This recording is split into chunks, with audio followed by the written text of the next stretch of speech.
Hello, everybody. It's Transport in the Time of COVID update, 5th of April. Don't forget, we're going to be away the next 2 weeks for Easter. Okay, so don't forget you can send information to me at that address. And don't forget the website has got all our previous issues on it, the slides and YouTube presentation. Yeah, there is a war going on, and I think we need to remember it, and it is to do with fossil fuels. The leadership of Ukraine have been pushing bikes as urban transport strategy, and I picked up this photo because there's an old geezer riding a bike, and it's just he's carrying on despite what's being done to his country, and I think there's a lot of resilience and kind of optimism there in the face of the horrors that are going on. So I just thought I'd put that in. And if you want to download that, go to this website. I haven't mentioned that before. They tell you how to download the stickers. Right, now, TMA 2004, there's been another publication of it. It's really saying the same thing as before from the Secretary of State. And I just thought I'd pick up these elements from the foreword. Reallocating space to walking and cycling is imperative to ensure the objectives in gear change and elsewhere are met. Elsewhere refers to the decarbonisation plan and other documents.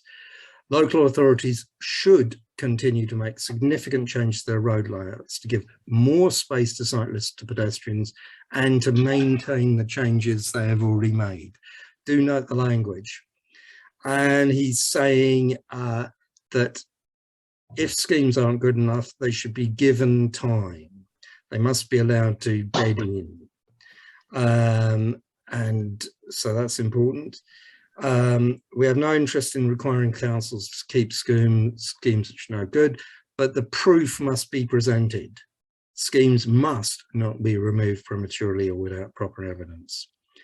And they refer to the guidelines on consultation. So I personally see the language as previously as being forceful. So you should have TMA 2004 this document downloaded and in your files. Right, this is the levelling up document for transport outside London, and it says the government is today also confirming £5.7 billion in funding to level up local bus, tram, rail, walking and cycling networks in England's 8 city regions. I went through it. I couldn't see anything on active travel. If anybody knows better, please say so at the end of this news update. Right, your victim blaming for tonight. This is from the Wirral, which is under Merseyside. It says this campaign is in support of the recent changes to the highway code. I didn't actually get that from what they're doing. And it's saying, when we make ourselves visible, we are not just making it safer for ourselves, we are keeping other people safe too. What on earth are you talking about? What evidence is there for how if you make yourself visible, whatever that means, we're keeping other people safe? No, I don't think it does. So it's the usual old stuff about conspicuity, which I've talked about at some length.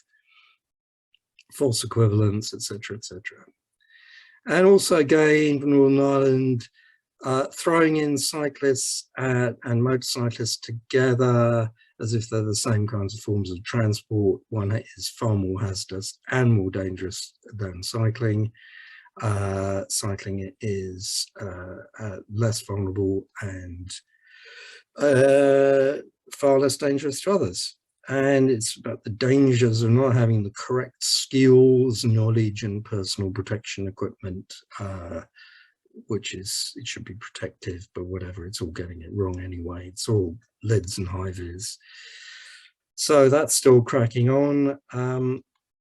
Right, a survey from Ipsos, and it says new survey shows public back active travel and encouraging cycling public transport but remain attached to their cars.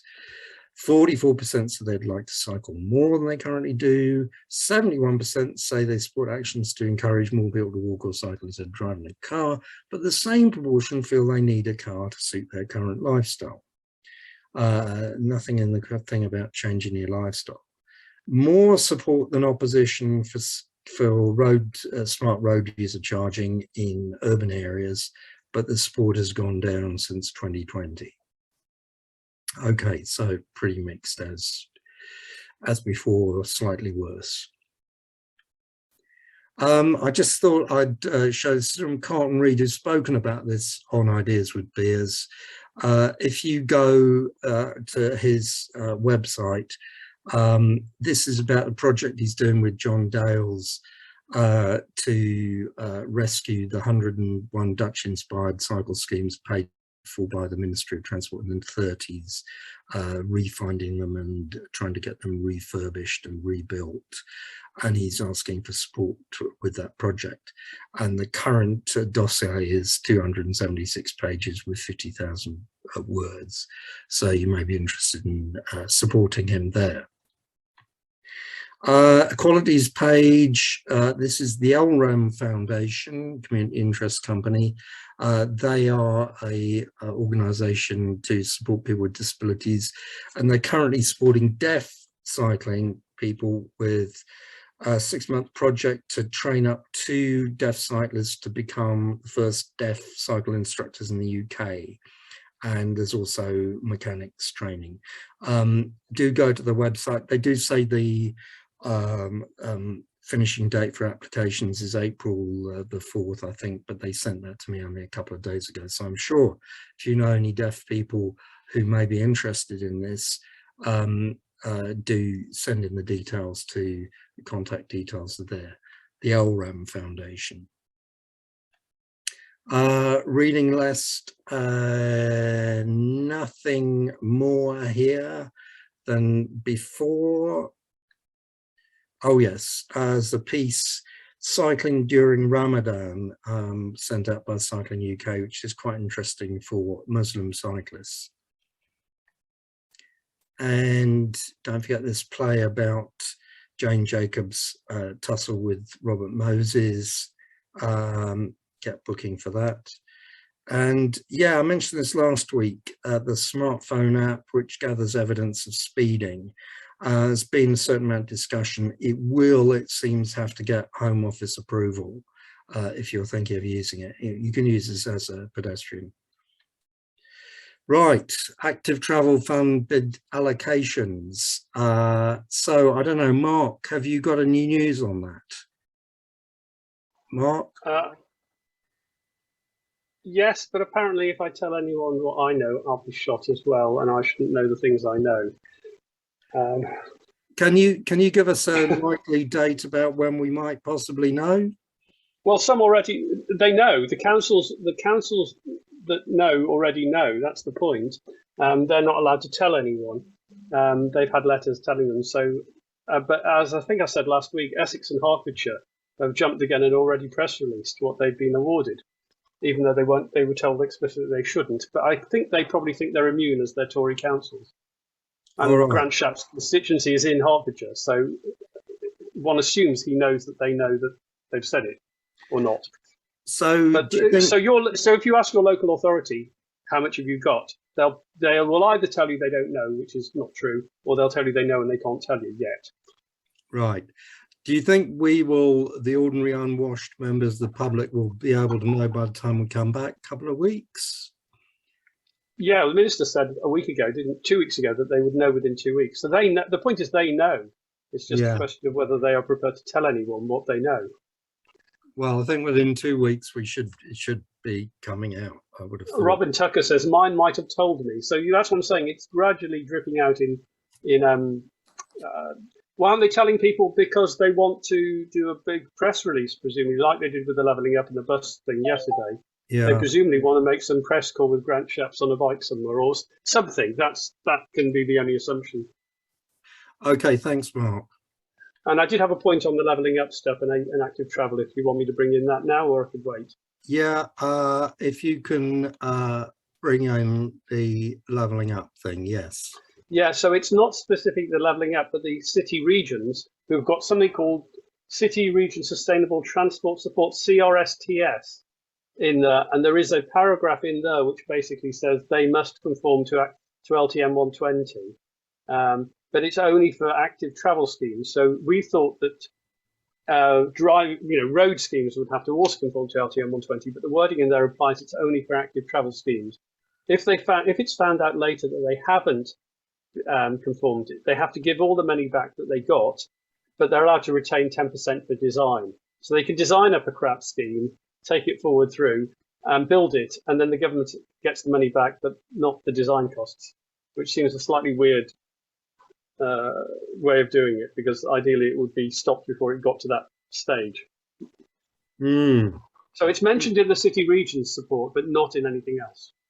Right. Thanks very much, Mark. That's helpful.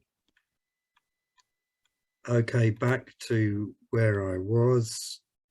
Yeah, this is to do with this is the Wendover bypass side road junction treatment, and Mark Philpotts is going to talk about this because this is supposed to be an effect of LTN 120 coming through to an existing scheme, I think.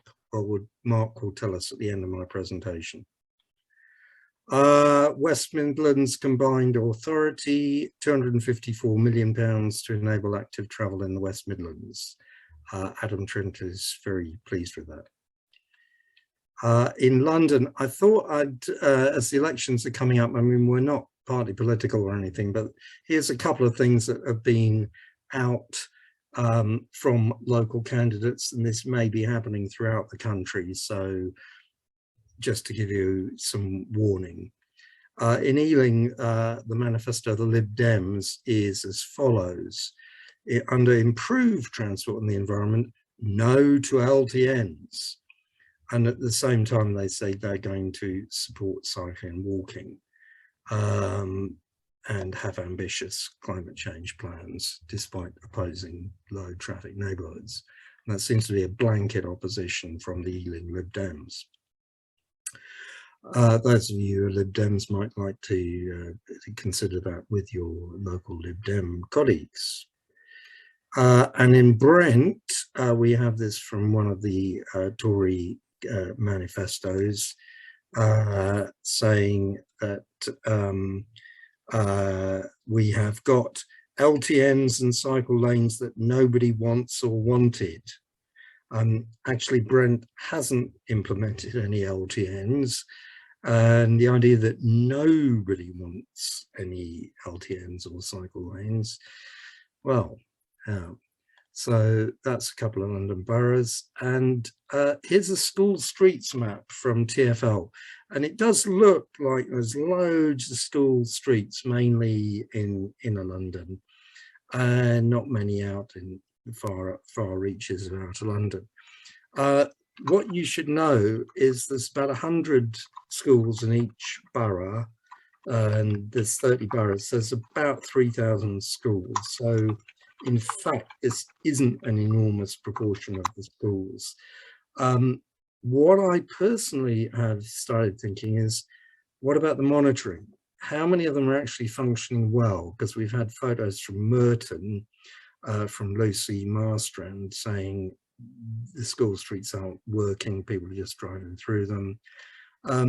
If they are functioning well, how many are linked into low traffic neighbourhoods or cycle routes of one kind or another? How are they monitored for performance? How many are backed up by cameras if they need them, or they're not working because they don't have cameras? That's the kind of thing I personally would like to know. Just jumping back to the Lib Dems in Ealing, also Lib Dems in Lewisham, and I've no doubt Conservatives and Labour folks dotted around all over the UK.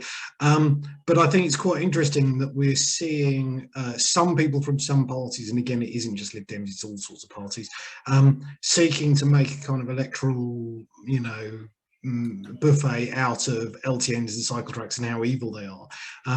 I think where we're seeing that in London, certainly, it's where we're seeing quite interesting past kind of happenings.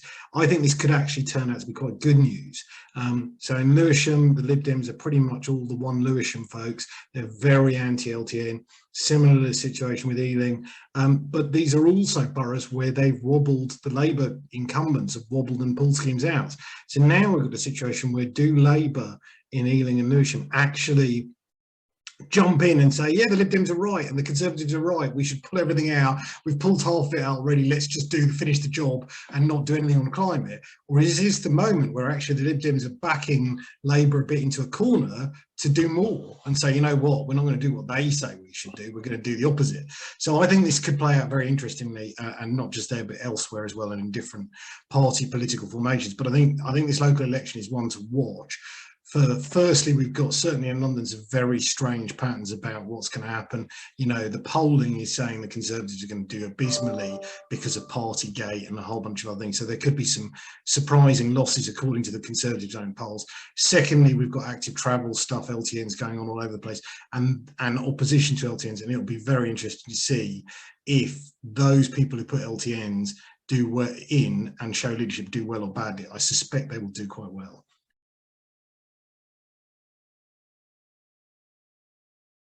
Right, sub 5 minute design review. So there's a junction, there's a tweet from, I think, a parish councillor. Fine, all looks good on the face of it. So you're now going to get everything appearing at once because I just had this all keyed up, never mind.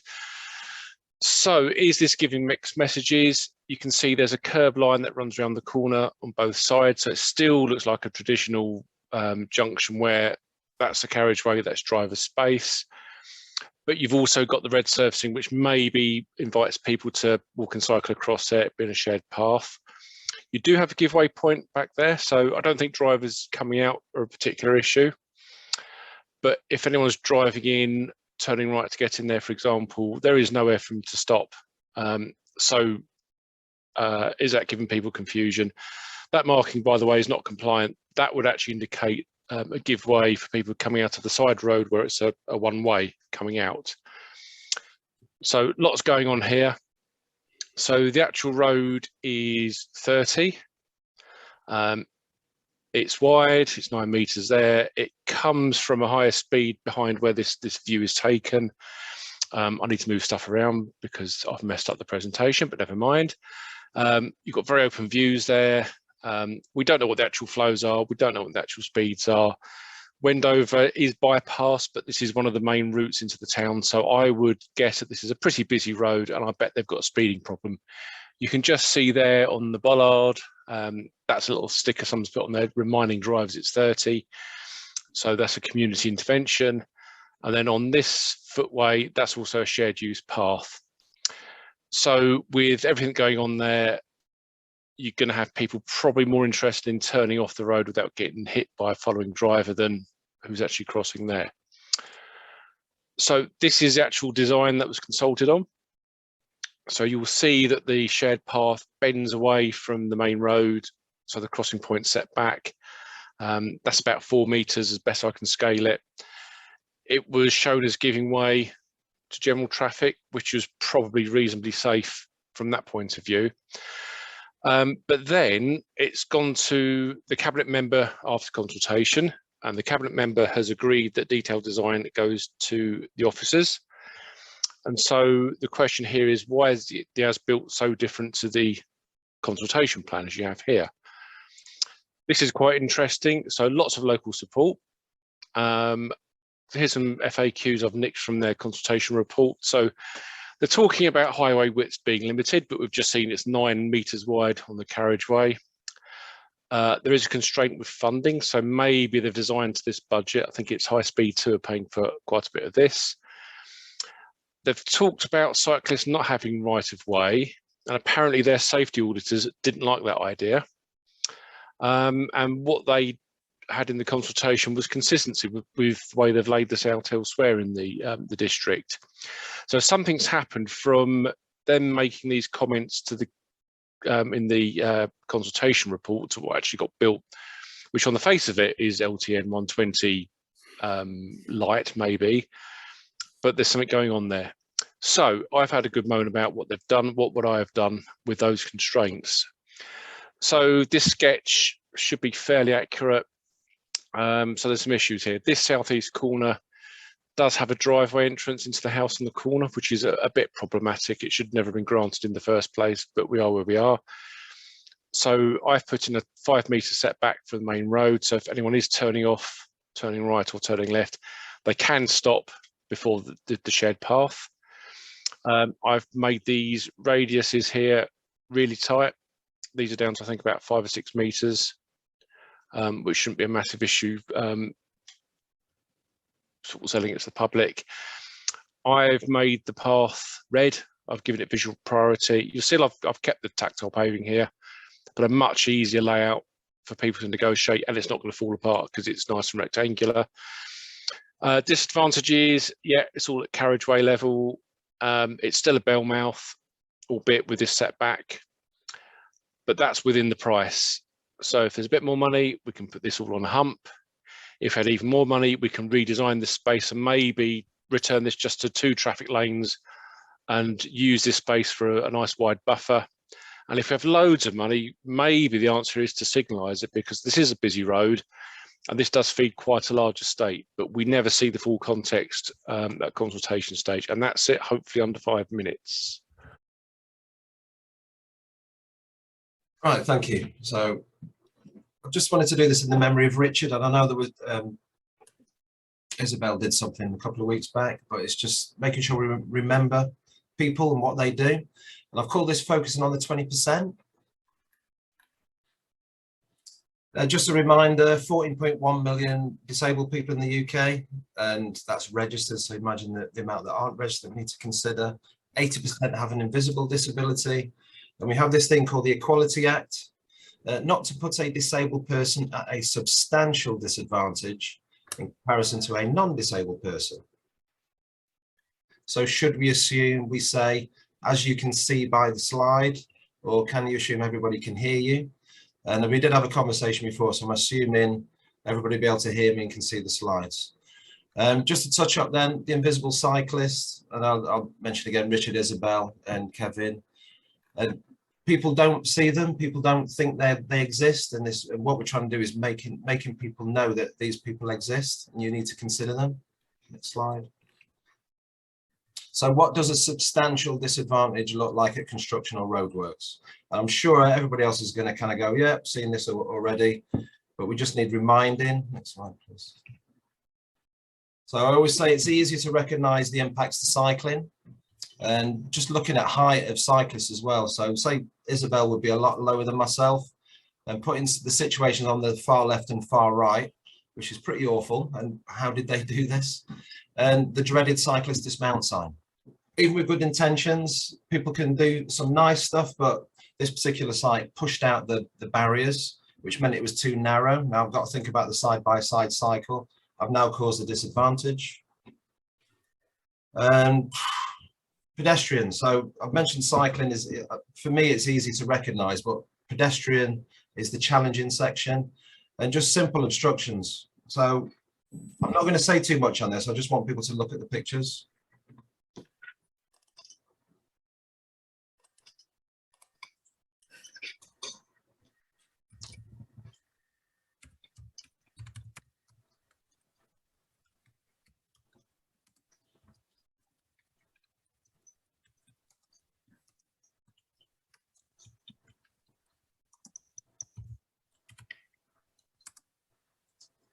Just mentioned about the picture on the far right. This is a gentleman called Urigal. So Urigal also has a visual impairment. Can you guarantee he can see the opposite side of the footpath or the other curb? And does he walk in a direct straight line when he actually crosses a road? And I hear in around 10% tolerance of differences when people cross. So he might actually cross further to the left than he would to the right. Black asphalt and black asphalt. So for somebody visually impaired, depth perception, can they actually see there's a ramp there?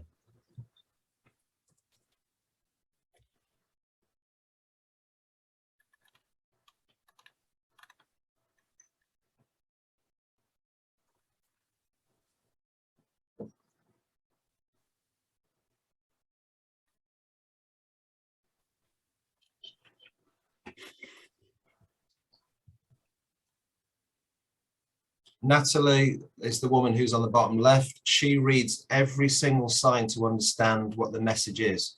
She has around 30% vision. Put Natalie in the picture above and see how long it would take her to get through all that.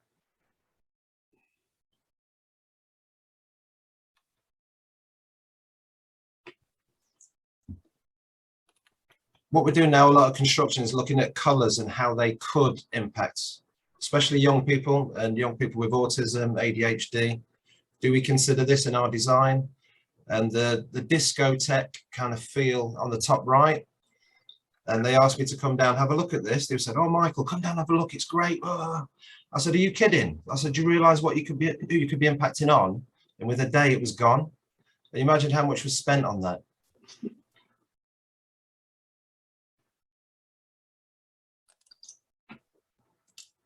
And again, this is another woman called Isabel. She follows signs as they tell her to do.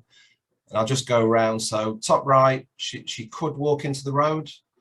Bottom right, to the left is the River Thames, for those who don't know Southwark Bridge. So do I go into the Thames or do I walk into the cycle lane? And this would cause confusion, distress. Bottom left actually directs people into a site. And again, for a wheelchair user, we forget that we tend to have waterproof shoes on when we're walking around. Imagine if I tell everybody to start walking on their hands and knees across access points to construction sites. No one want to get their hands in any water. And bringing crime. So we have something called Section 17 Crime Disorder Act, where we have to consider crime in what we do.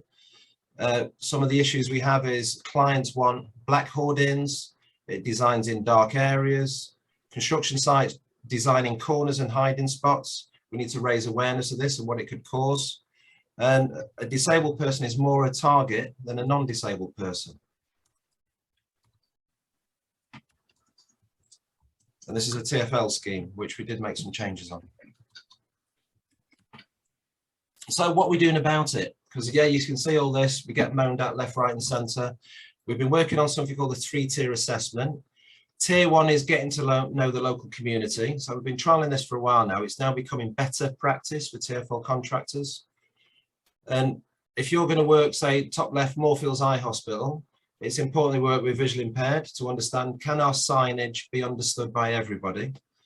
And we invite constructors to meet and chat with local community members to find out what challenges they have, and also link with the local cycle groups. Get out and ride a bike with your local cycle group. They will give you that local knowledge. Tier 2, you should have learned something. If you haven't, I'd be a little bit annoyed. Incorporate that learning into your traffic management, whether it's to simplify your signage, make sure you've got ramps. 2, looking at, if you can't do something for cycling, is there a nice alternative route you can use? And the example on here is Old Street. I'm sure a few people on the call might have been on the testing for this. So we went out and tested the alternative routes, found they were slightly quicker than going through the centre itself, and signed it. And then tier 3, as you go back and test it, is it working? Now, because we've made changes towards people we need to think about the most, it should be easier, less reactive costs. So when you're using this kind of approach and it's done right, it works well. You've got the right widths, you're considering everybody. And this is an example on what is it? Oh, it's one of the embankments. I can't remember now. Victoria, I think, or Chelsea embankment. And then making those little extra bits that make a big difference. So this traffic management, it's an old one that I keep showing, but Isabel helped with the design. And we made comfortable ramps. So looking at the picture on the left, all the ramps were well over 1 in 20 gradient. And then the ramp at the end, to avoid that left-hand turn, which could displace somebody who uses 3 wheels, we put super elevation on it. So we raised the asphalt to the right-hand side. It's like a racetrack coming round. And just a small little thing like that makes a massive difference. And again, do we do diversions? So I mentioned about autism. Some children, that a change of routine could cause a meltdown reaction. This was a site that wanted to do a closure and diversion. We said, no, let's utilize some of the cycle track space. built in a temporary footpath with stick down curves and asphalt, and avoided the diversion. And again, you saw the ramps that I showed in an earlier picture. This is a better approach. Nice contrast, nice gradient, and in line. And avoid blocking signals. So the one below did originally block, so we got them to redirect the barriers behind to make easy access. Or you can use cowls, so you don't need to put barriers around everything. And bus stop, if you close the bus stop, who are you going to impact on? So I mentioned it could be 400 meters away. This bus stop was 40 meters away, but the curb height was 50 millimeters. So the bus operations team said we can't use it. So we said, why don't we make it high enough? So we got the developers to spend a bit of extra cash, raising it up to that desired standard in Ilford, and it worked really well. And talking about crime, so black also makes areas darker. The top right is the site I showed earlier. We discussed with the client. We got them to change the color. We got them to improve the lighting. We trained the marshals. We got the marshals to do litter picking, clear all the rubbish out of the way, keep it maintained, keep good vigilance. It helps supply a better area and makes more comfortable people to go through. Again, what I was talking about the marshal training, so we can empower them to recognize how local residents are impacted, how to approach somebody to say, hi, if you need help, I'm here. I'm not here to push it on you. And we gave some people some advice on leading somebody who's visually impaired, which we did at a site. The site was directly next to a centre for visually impaired. So what we're doing with constructors, so the 3-tier is one thing we promote. We take them out on walks and rides, let them know. For people in London or outside, they're always welcome to come and do a walk with us and cycle ride. We've got a disability caused by works forum that everybody, even on this call, it's open to anyone to come and attend to see what we're doing to raise awareness. We do lunch and learns. We're drafting a guidance to help push this. And for adults with learning disabilities, we've also got a Valiant people session. So this is where we take constructors out with somebody with a learning disability.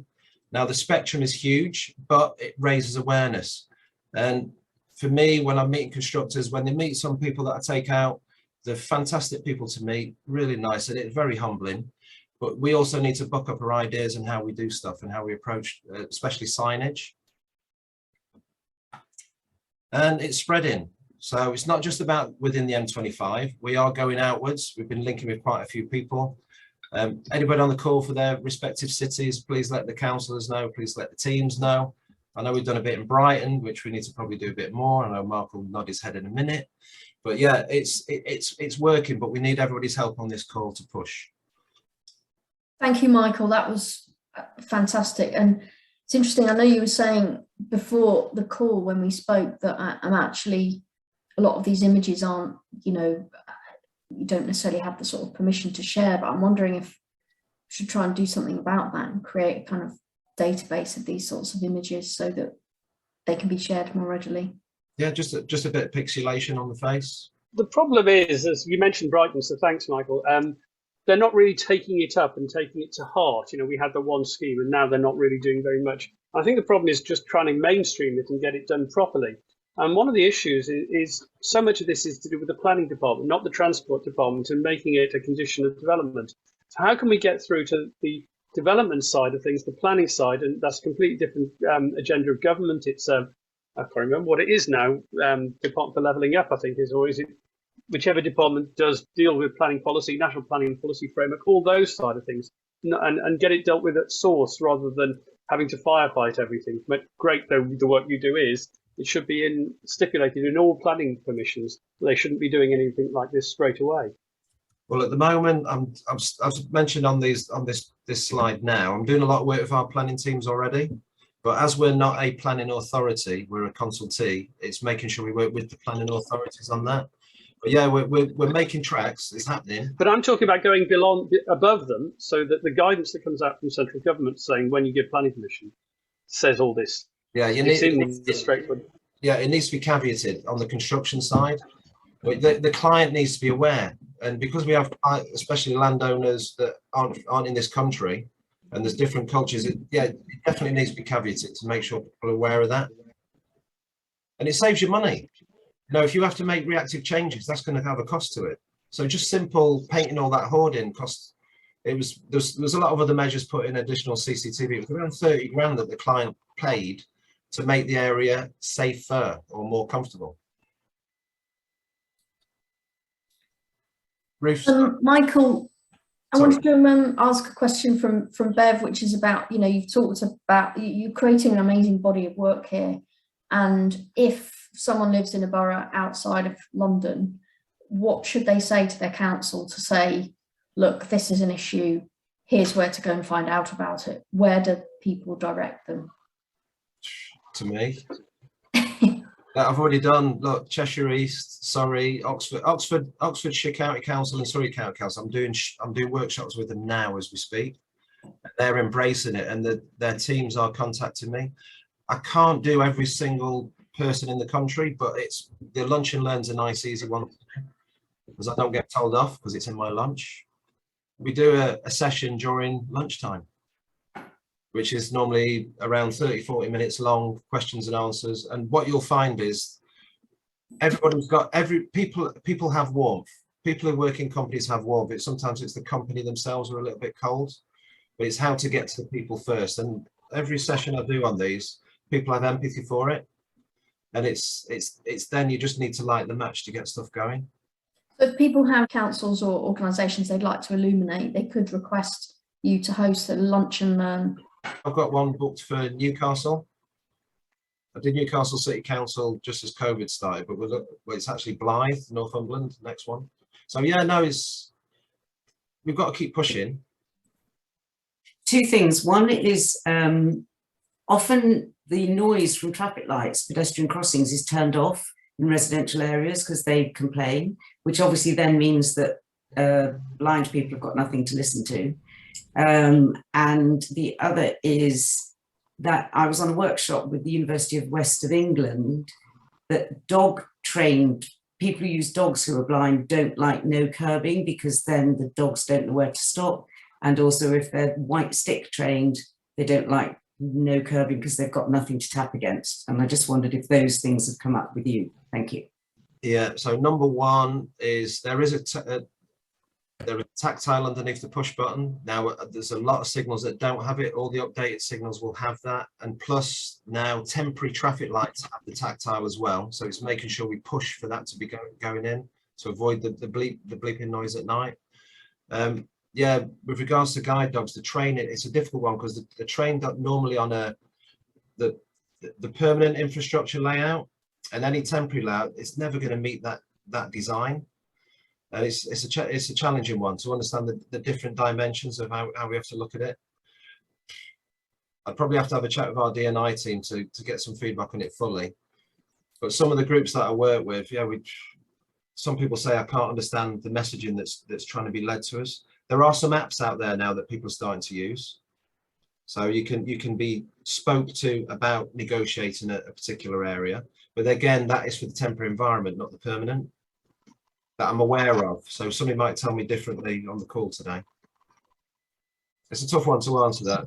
Again, the spectrum, how do you manage? The spectrum's huge. You can't design for one person, you have to design for thousands. Whereas before we were always designing for one person, which is the non-disabled person. This just is opening a new world now that the construction industry is slowly starting to get. On that subject, Michael, I wondered if, obviously you talked through quite a lot of the different techniques that you use and that tiered approach and getting to know communities. What would be the thing that you found you've had the sort of greatest success with?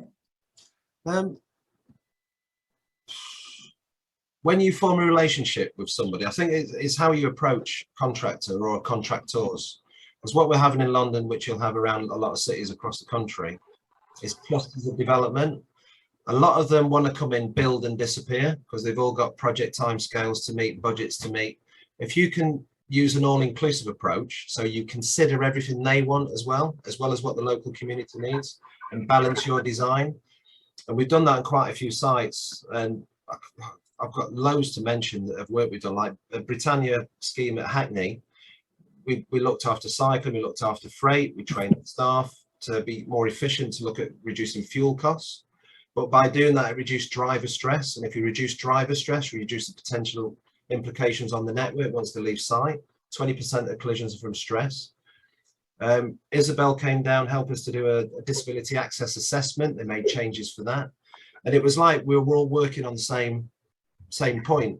Because what you'll find is if you work and you're always pushing to try and get money out of somebody, they'll tighten up and they won't release, but you have to benefit. So it's using that approach. So I've got, yeah, there's a lot, it's building, the portfolio is getting bigger. Do you find that going direct to the council, so the council then sets out the standards for its construction, is the way to go? Or have you had more success going direct to the bigger contractors so that they then implement that? Or is it both? I say a bit of both, because a lot, TfL's under pressure at the moment financially. Councils have got limited resources as well. It's the contractors, especially the big, when you're looking at development, they will tend to have a little bit more cash for the larger stuff. It's you get more successes with them, because a lot of them will also work to using their corporate social responsibility and their tick box stuff, which is not a nice thing to have a disabled person as a tick box. But I would rather them tick the box looking after that local community than not at all. What we do with my team, we act as assistants, as in an assistant. So if they need some help, we'll come and help and give them that extra resource. A lot of them know that now, especially across London. So it's working, it's better. I can't say it's 100%, but we're going to get in towards that. I've fully committed to the Ideas with Beers theme, and I'm currently broadcasting from a pub.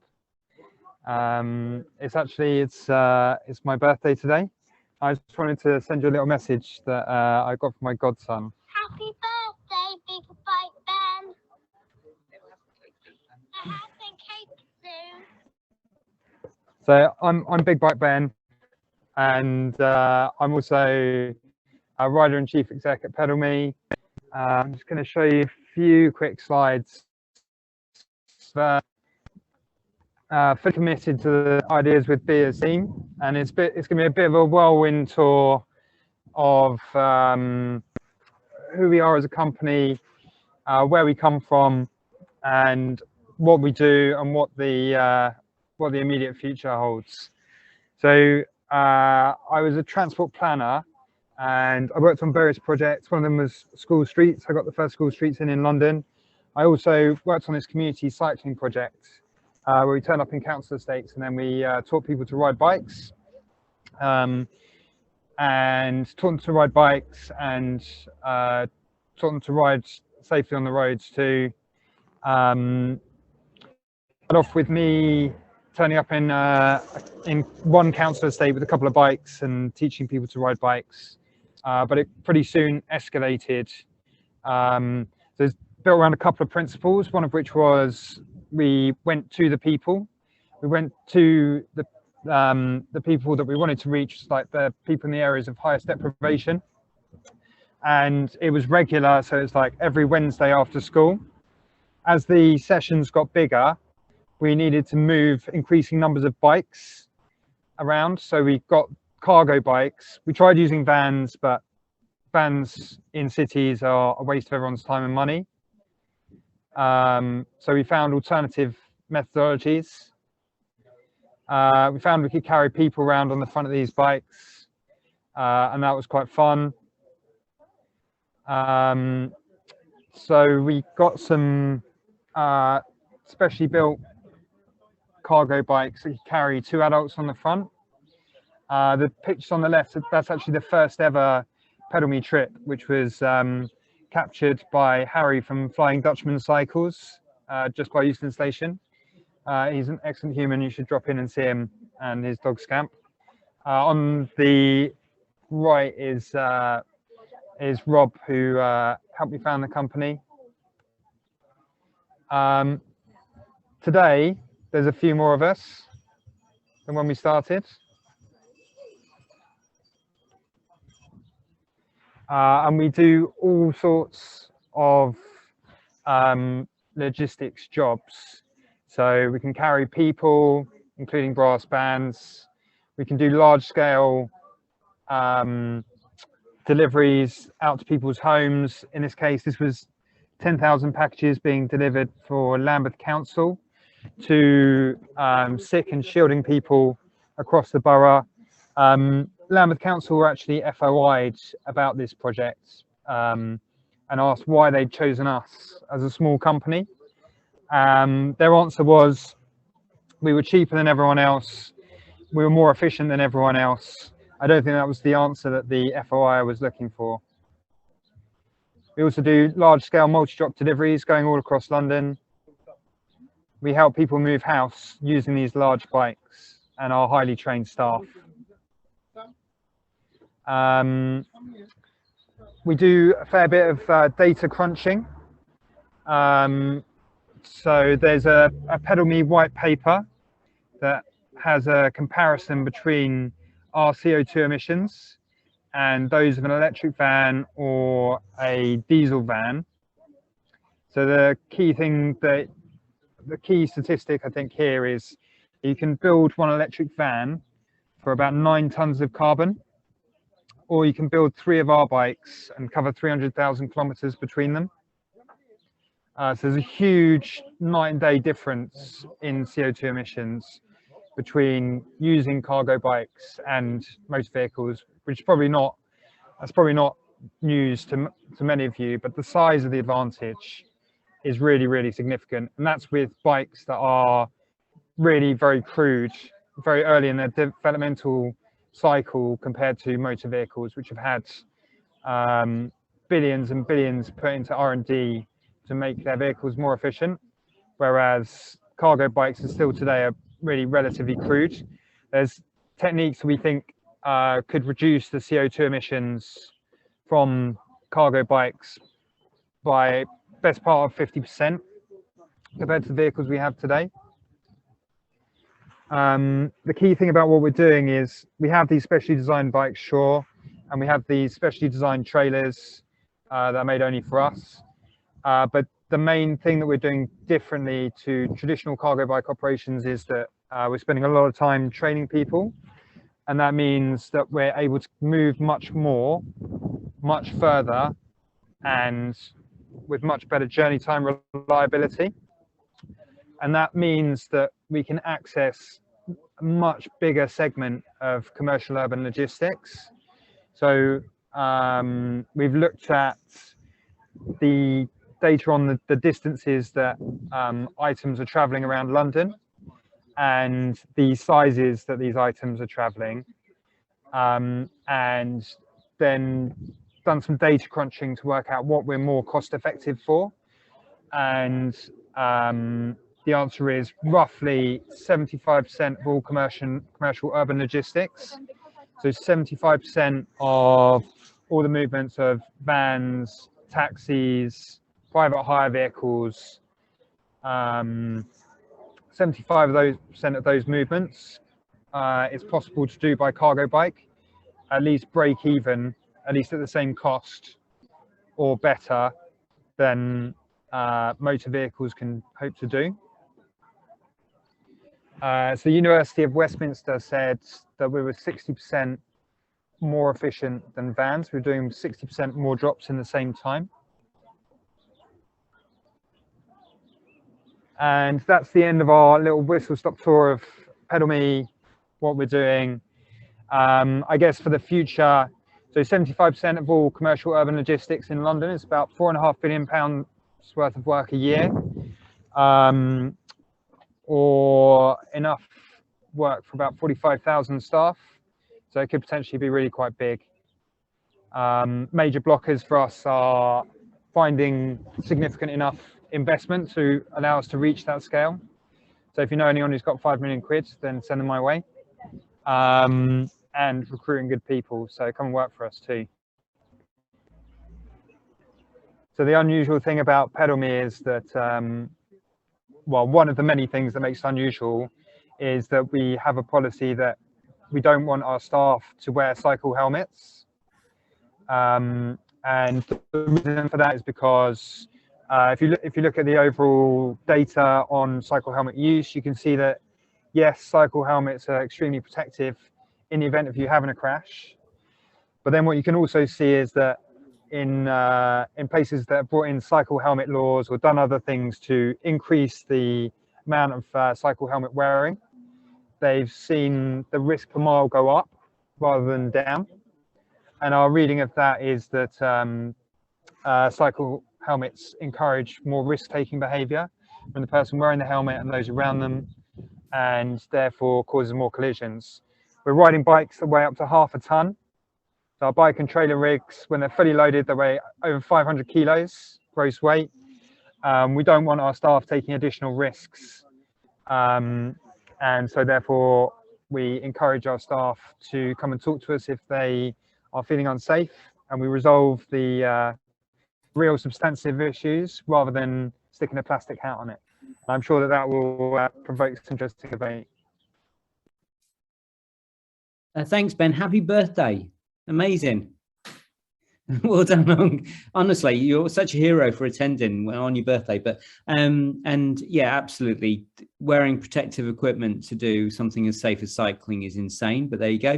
That I just wanted to know, we've just had, and I don't want to speak politically out of turn, but in Greater Manchester, we've just had a slight misstep in terms of a clean air zone, which was really weighted in terms of urban logistics. I mean, the debate came down to whether you could get a van or not.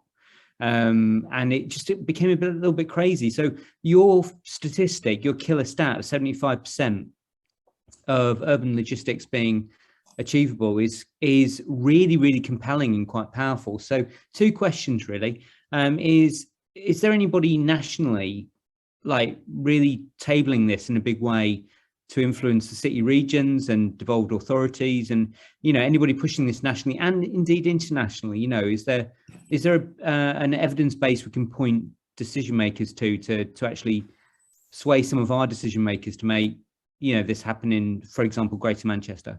I guess the issue that we have is that the big companies that are doing logistics are not set up to do what we're doing. So the problem with introducing cargo bike usage has always been that these logistics companies are using contractor-based models, and they're based on the logistics is hugely complicated. So they simplify their business model to outsource as much as possible, right? So driving is very easy to outsource because there's an existing skill base that you can draw on, and there's an existing standard which they can hold people to. And yeah, we know that commercial driving is significantly more dangerous than private driving. So I'm not sure that standard works particularly well, but at least they've got something they can point to and say, look, we've got our drivers having passed the driving test, so we know that they're fit to do the job. There isn't something like that for cargo bikes. We've had to develop our own syllabus, but also the culture has to be different to allow cyclogistics to work,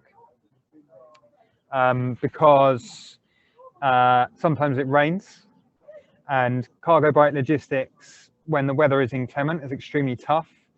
There are, I was quite interested, I've been following the development of the EAV 4-wheel cargo bikes. I think they're really interesting, and they could be really good for some multi-drop deliveries for the bigger commercial players. But the problem with those is that they can only carry sort of a quarter of what our bikes can, and their speed is quite limited. So covering distance is much harder. So they're not able to get the full advantage of using cargo bikes. So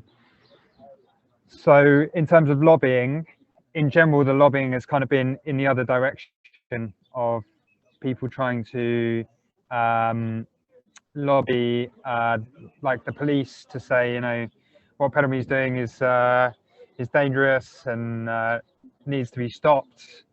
And what they mean, of course, is it's dangerous to our market share and needs to stop. There's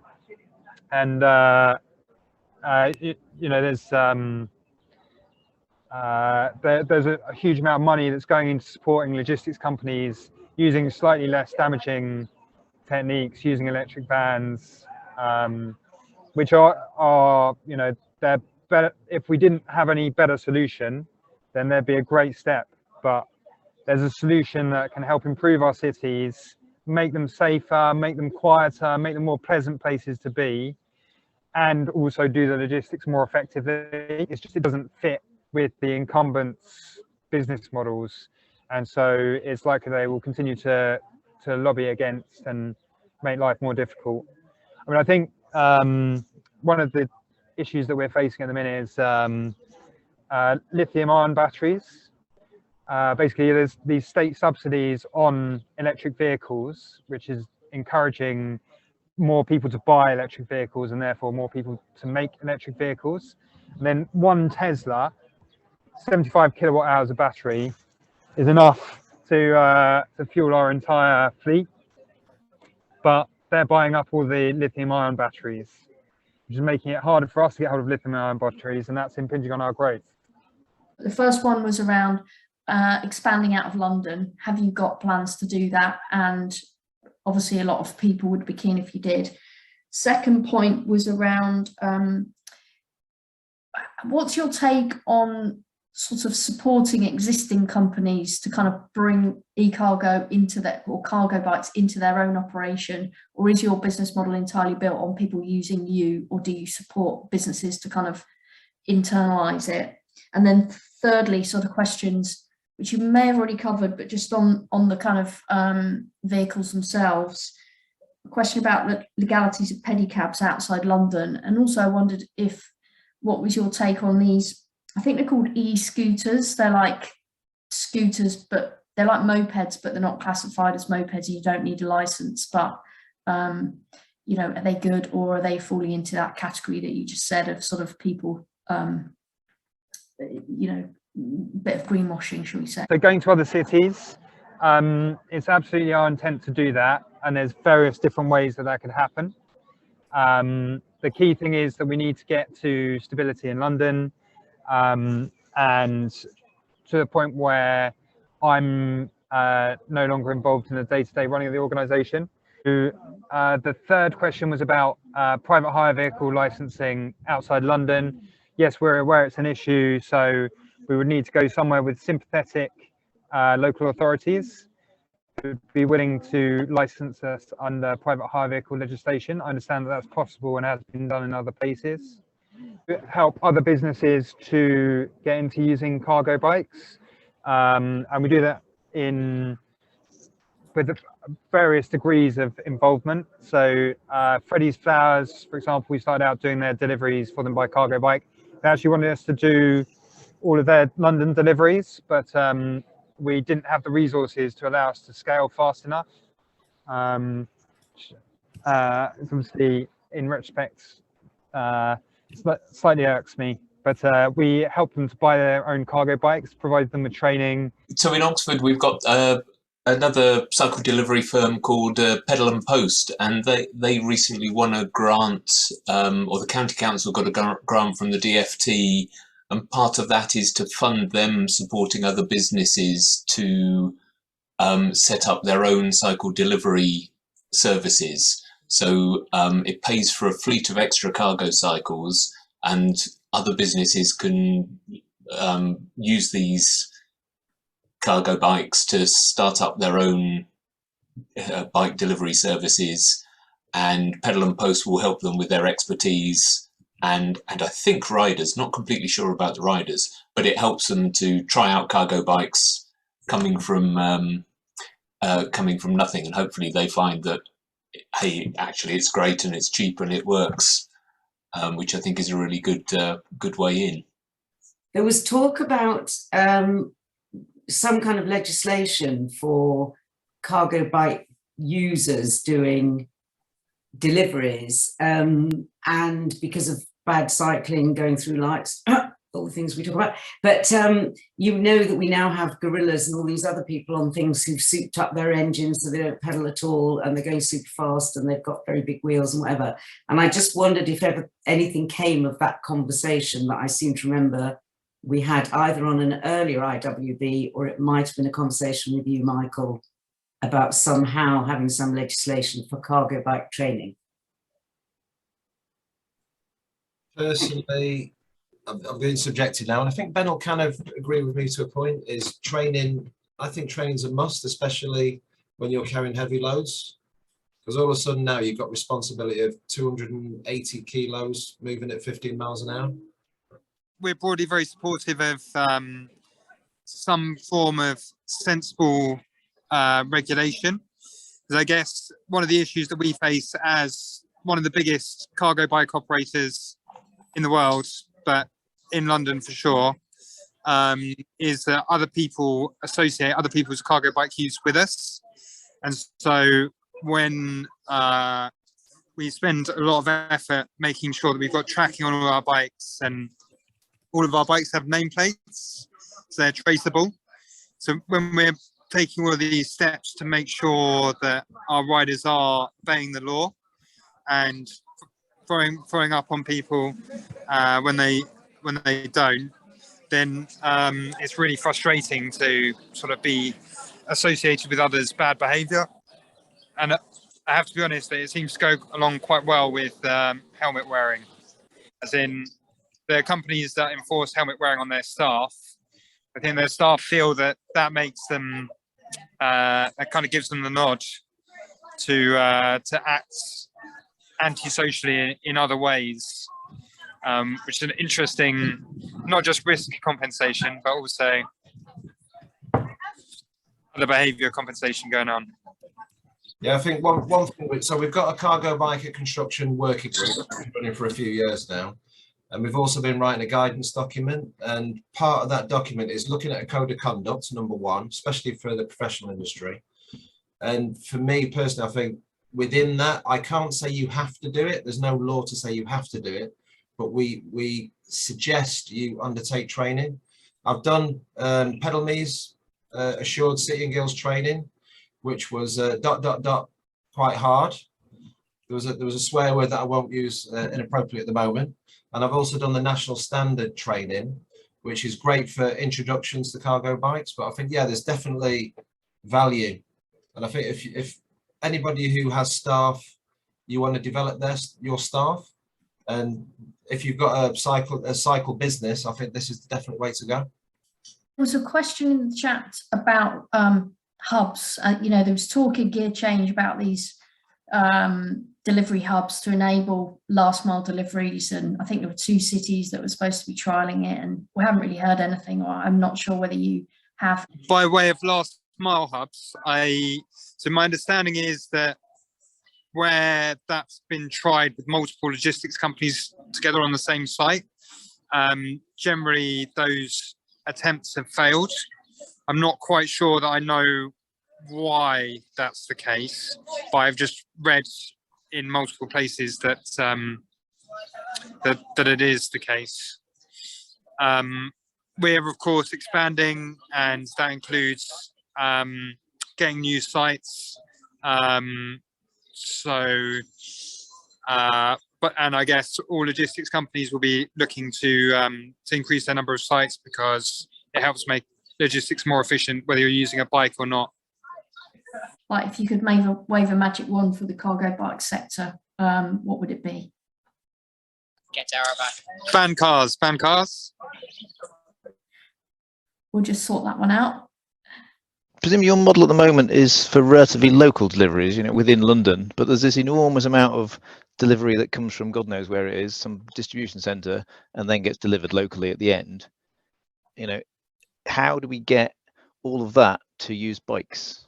Because unless you want to take over the whole of the DPD infrastructure for getting stuff from wherever the hell it started to somewhere else, it seems to me this has to be a 2-part thing with micro hubs or something. I don't know. But, you know, otherwise you're only ever going to get a fairly small subset of the business, which is relatively deliveries that start fairly locally and end fairly locally. Isn't that right? That's certainly true of conventional cargo bike logistics.